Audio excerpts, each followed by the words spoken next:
Hello friends, welcome back to Ishika cooking channel. ಮೊಟ್ಟೆ sambar recipe ಹೇಗೆ ಮಾಡೋದು ಅಂತ ನೋಡೋಣ ಬನ್ನಿ. ತುಂಬ ಟೇಸ್ಟಿಯಾಗಿರುತ್ತೆ ಮತ್ತು ಇದೊಂಥರ ಡಿಫ್ರೆಂಟಾಗಿರುತ್ತೆ. ಟ್ರೈ ಮಾಡಿ ಒಂದು ಸಲ ನೋಡಿ ಹೇಗಿತ್ತು ಅಂತ ಕಮೆಂಟ್ ಬಾಕ್ಸಲ್ಲಿ ಕಮೆಂಟ್ ಮಾಡಿ ಫ್ರೆಂಡ್ಸ್. ಇದಕ್ಕೆ ಏನೇನೆಲ್ಲ ಇಂಗ್ರೀಡಿಯೆಂಟ್ಸ್ ಬೇಕಂತ ನೋಡೋಣ ಬನ್ನಿ. ನಾನಿಲ್ಲಿ 4 ಮೊಟ್ಟೆ ತೊಗೊಂಡಿದ್ದೀನಿ, ಸ್ವಲ್ಪ ಎಣ್ಣೆ, 2 ಟೊಮೆಟೊ ಮತ್ತು 1 ಈರುಳ್ಳಿ, 1 ಗೆಡ್ಡೆ ಬೆಳ್ಳುಳ್ಳಿ ತೊಗೊಂಡಿದ್ದೀನಿ, ಕೊತ್ತಂಬರಿ ಸೊಪ್ಪು, ಶುಂಠಿ ತೊಗೊಂಡಿದ್ದೀನಿ, ಸ್ವಲ್ಪ ಕಾಯಿ ತುರಿ ತೊಗೊಂಡಿದ್ದೀನಿ. ನಾವು ಫಸ್ಟ್ ಇದನ್ನೆಲ್ಲ ಫ್ರೈ ಮಾಡ್ಕೊಬೇಕು. ಒಂದು ಪ್ಯಾನ್ಗೆ ಎಣ್ಣೆ ಹಾಕ್ಕೊಂಡು ಅದಕ್ಕೆ ನಾನು ಶುಂಠಿ, ಬೆಳ್ಳುಳ್ಳಿ, ಈರುಳ್ಳಿ ಮತ್ತು ಈರುಳ್ಳಿ ಸ್ವಲ್ಪ ಫ್ರೈ ಆಗಿ ಟ್ರಾನ್ಸ್ಪರೆಂಟ್ ಆದಮೇಲೆ ಟೊಮೊಟೊ ಹಾಕ್ಕೊಂಡಿದ್ದೀನಿ. ಟೊಮೊಟೊ ತುಂಬ ಸಾಫ್ಟಾಗಿ ಬೇಯಿಸ್ಕೊಬೇಕು. 5 ಮಿನಿಟ್ಸ ಲೋ ಫ್ಲೇಮಲ್ಲಿ ಬೇಯಿಸ್ಕೊಳ್ಳಿ, ಇಲ್ಲಾಂದರೆ ತಳ ಹಿಡಿದ್ಬಿಡುತ್ತೆ. ಆಮೇಲೆ ಸ್ವಲ್ಪ ನಾನು ಕಾಯಿ ಹಾಕ್ಕೊತಾ ಇದ್ದೀನಿ. ಆಮೇಲೆ ಕಾಯಿ ಹಾಕ್ಕೊಂಡು 2 ಮಿನಿಟ್ಸ್ ತಿರುಗಿಸ್ಕೊಬೇಕು 2 ಮಿನಿಟ್ಸು. ಅದಾದ ನಂತರ ನಾನು sambar powder chicken sambar powder ಮನೇಲೇ ಮಾಡಿಟ್ಕೊಂಡಿರೋ ಚಿಕನ್ ಸಾಂಬಾರು ಪೌಡರ್ನ ನಾನು ಅದಕ್ಕೆ ಆ್ಯಡ್ ಮಾಡ್ತಾಯಿದ್ದೀನಿ. ಆಮೇಲೆ ಪೌಡರ್ ಹಾಕಿದ್ಮೇಲೆ ಸ್ವಲ್ಪ ಫ್ರೈ ಮಾಡ್ಕೊಬೇಕು. ಸ್ವಲ್ಪ ಬಿಸಿ ಆಗೋವರೆಗೂ ಫ್ರೈ ಮಾಡ್ಕೊಬೇಕು. ಲೋ ಫ್ಲೇಮಲ್ಲಿ ಮಾಡ್ಕೊಬೇಕು. ಹೈ ಫ್ಲೇಮಲ್ಲಿ ಮಾಡಿದ್ರೆ ಸೀದೋಗ್ಬಿಡುತ್ತೆ. ಆಮೇಲೆ ಇದು ಸ್ವಲ್ಪ ಕೂಲ್ ಆಗೋದಕ್ಕೆ ಬಿಡಬೇಕು. ಆಮೇಲೆ ಕೂಲ್ ಆಗೋದ್ಮೇಲೆ ನಾವು ಇದನ್ನು ಗ್ರೈಂಡ್ ಮಾಡ್ಕೊಬೇಕು.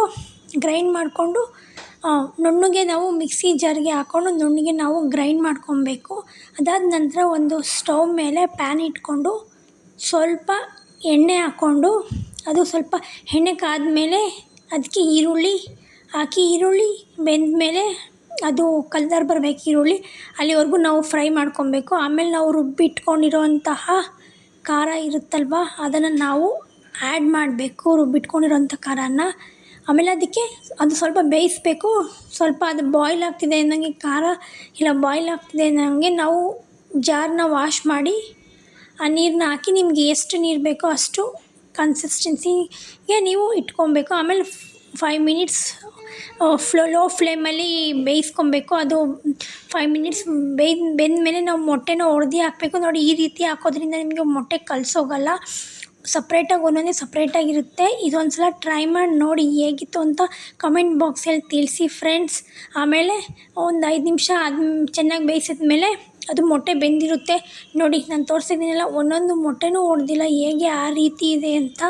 ಇದನ್ನು ಮಾಡಿ ಲಾಸ್ಟಲ್ಲಿ ಇದಕ್ಕೆ ಕೊತ್ತಂಬರಿ ಸೊಪ್ಪು ಹಾಕಿ ಇದನ್ನು ಸರ್ವ್ ಮಾಡಿದ್ರೆ ಮುದ್ದೆಗೂ ಟೇಸ್ಟಿಯಾಗಿರುತ್ತೆ, ಚಪಾತಿಗೂ ಇರುತ್ತೆ, ಅನ್ನ ಸಾಂಬಾರು ಎಲ್ಲದಕ್ಕೂ ತುಂಬ ಚೆನ್ನಾಗಿ ರುಚಿಯಾಗಿರುತ್ತೆ. ನನ್ನ ಈ ವಿಡಿಯೋ ನಿಮಗೆ ಇಷ್ಟ ಆದರೆ ಪ್ಲೀಸ್ ಲೈಕ್ ಮಾಡಿ, ಸಬ್ಸ್ಕ್ರೈಬ್ ಮಾಡಿ, ಕಮೆಂಟ್ ಮಾಡಿ ಫ್ರೆಂಡ್ಸ್. ನೆಕ್ಸ್ಟ್